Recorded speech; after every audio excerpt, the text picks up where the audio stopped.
Hey guys, it's Emily with Yahoo Esports, and we're back. Me and my colleague Kelsey are back to talk about the upcoming LCK finals. Hi Kelsey, how's it going? Hi Emily, I think I'm doing pretty well. I enjoyed I guess it's a semi-final. The gauntlet is kind of weird, but yeah, it was a fun time. It was, so I had predicted Samsung. Kelsey had she was like kind of on the fence and then ended up predicting Samsung. What ended up happening was KT 3-0'd Samsung to the, like, defying, I didn't see one single person saying that would happen. I don't know if you did. I was weak and succumbed to peer pressure. I'm just going to say that. I'm a weak-minded person, which is even worse than being wrong, okay? So. Which we are wrong about a lot of things, including this one. Yeah. So basically, what I wanted to start off talking about was definitely the way that KT punished Samsung, because I think it's going to be important going into this upcoming final.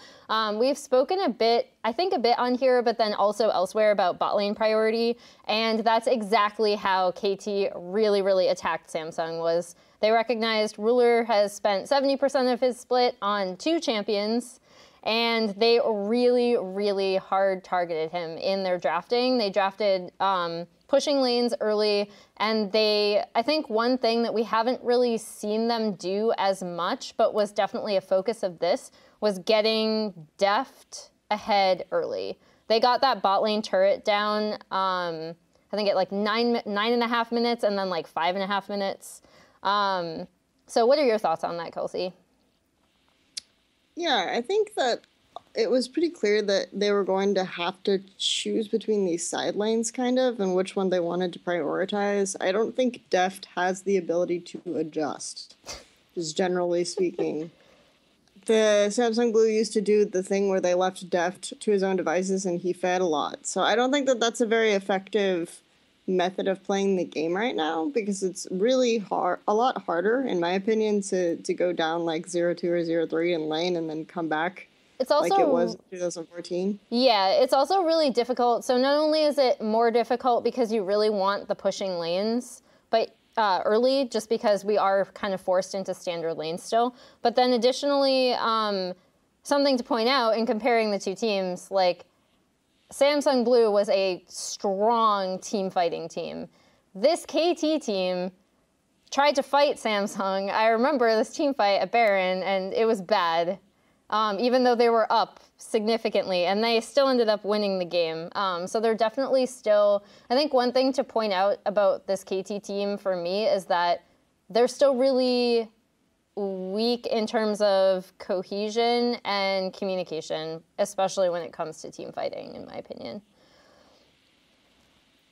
I think that's a fair thing to say, but I do think that their understanding of how to use their advantages are pretty good, and their 1-3-1 approach is generally pretty decent in terms of like setting up the lane. Sometimes they will make plays on too many parts of the map at once and not have the vision in place for it, which is really funny because you watch Royal Never Give Up and you can see like the same kind of mentality. So it's coming from maybe a specific location. I'm not sure, Mata.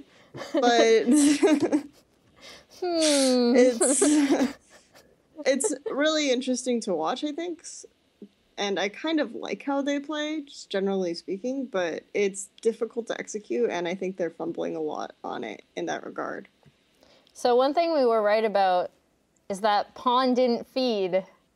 Yes. Pawn feeding or not feeding had nothing to do with what happened. I think it kind of did, because if he had fed, they wouldn't have had like the strong ability to rotate bot lane mid and things like this. Like when I went over in the third game, the lane swap where they sent the duo lane to top side, even though both lanes were losing, it was like, okay, we know we're going to lose the first turret regardless, so we're going to at least try to make a trade. But then Jinx instantly goes mid and starts pushing that lane. afterwards, so you're opting into like a 2-for-1, whereas if you could even theoretically have made a play on mid in that scenario, I think, instead of just doing the lane swap. But it was really easy because KT just got to do whatever they wanted in every lane because their matchups were generally really strong across the board.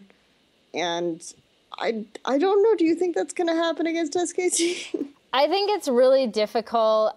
We've talked about this elsewhere, but I'll reiterate. I think this strategy can work against SKT, and I think if you've seen how teams beat SKT this year and how they've beaten them historically, it usually is by trying to smash that early game and then keep them running around the map. But I don't think KT are there yet.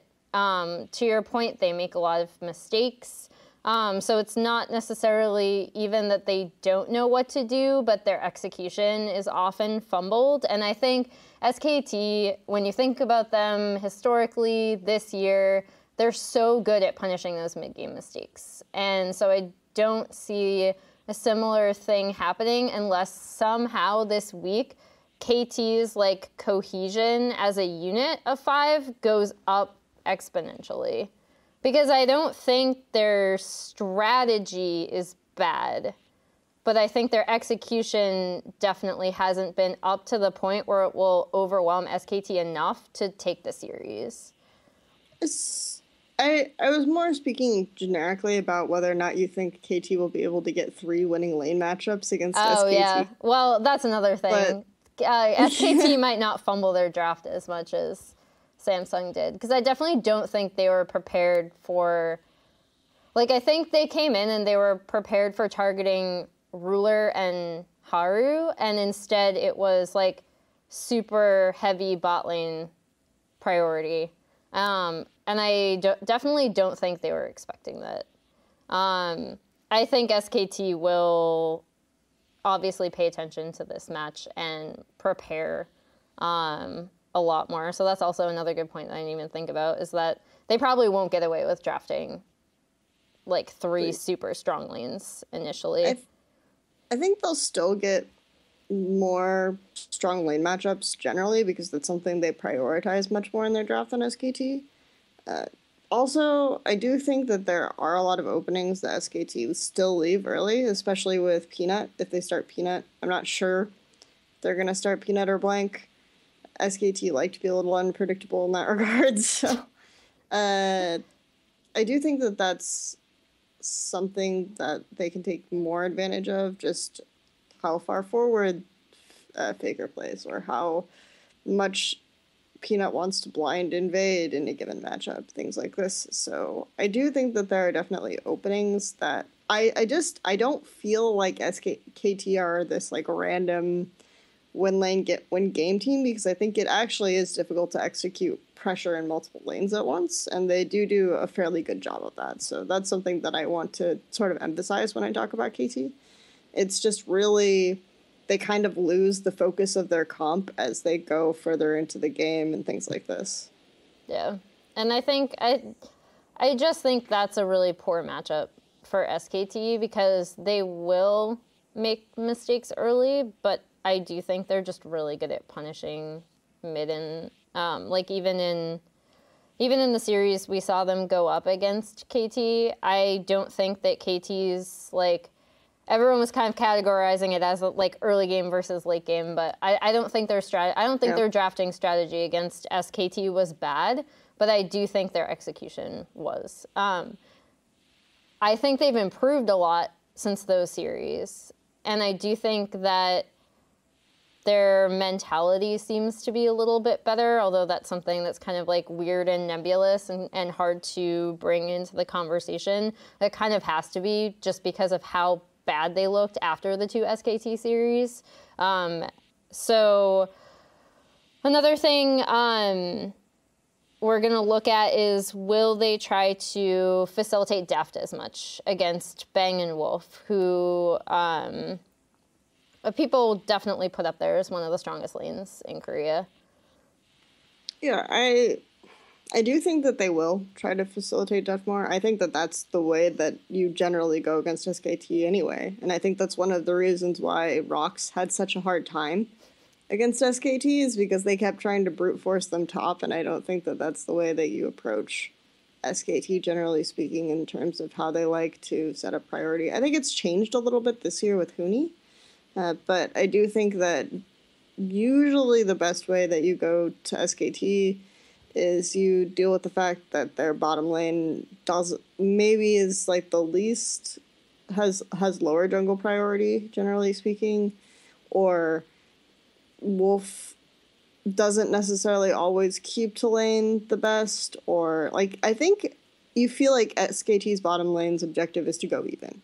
Mm-hmm. I don't ever feel like SKT's bottom lane is to just be super aggressive or anything like this, but it's their bottom lane's objective is to go even.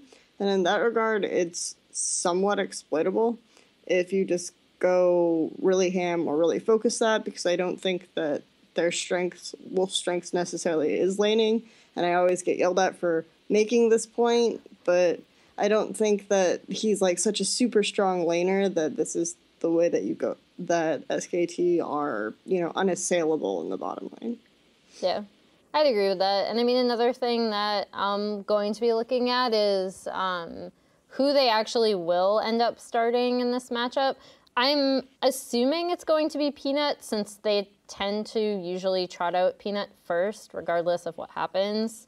And then Huni. I really kind of want to see the Blank Huni combination, just because I think Blank will be a lot better against KT and what KT wants to do. And I also think that he kind of balances out. So like Huni's performed really well on SKT, but he still has a lot of those same mistakes where he has that itchy trigger finger on the teleport where he's just sometimes goes in because he's like, my team needs me, I'm here now. And it doesn't always work out because sometimes it's a little bit too ambitious.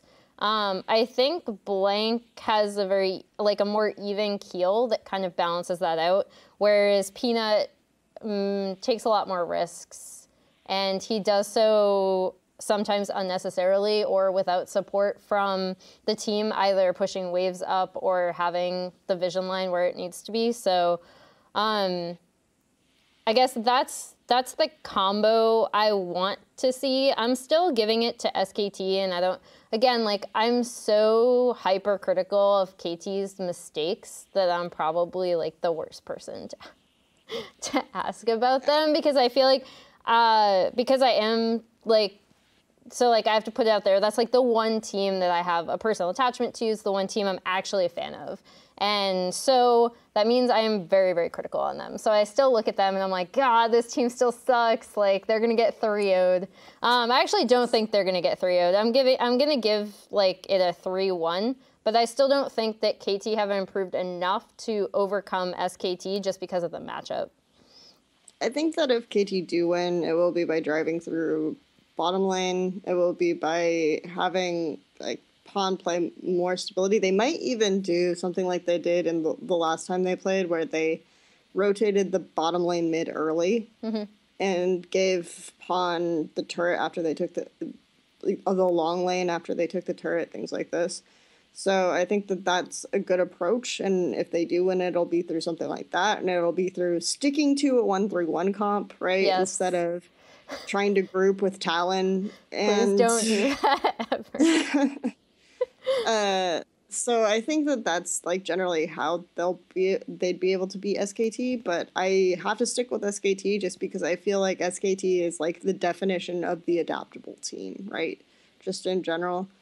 Even if they lose the first couple games, they'll change up their roster, they'll change up their approach, they'll do things like this that I think it's just really precisely and well done, and this is why I always get in trouble for predicting against SKT. So you're not taking KT this time either. No. So yeah, I think it has to be SKT just because I do think I value that adaptability really highly. And that's going to be the way to go. So. Okay, cool. Thanks for joining us, guys. You can check out all of our other content on Yahoo Esports, and we'll see you again next time.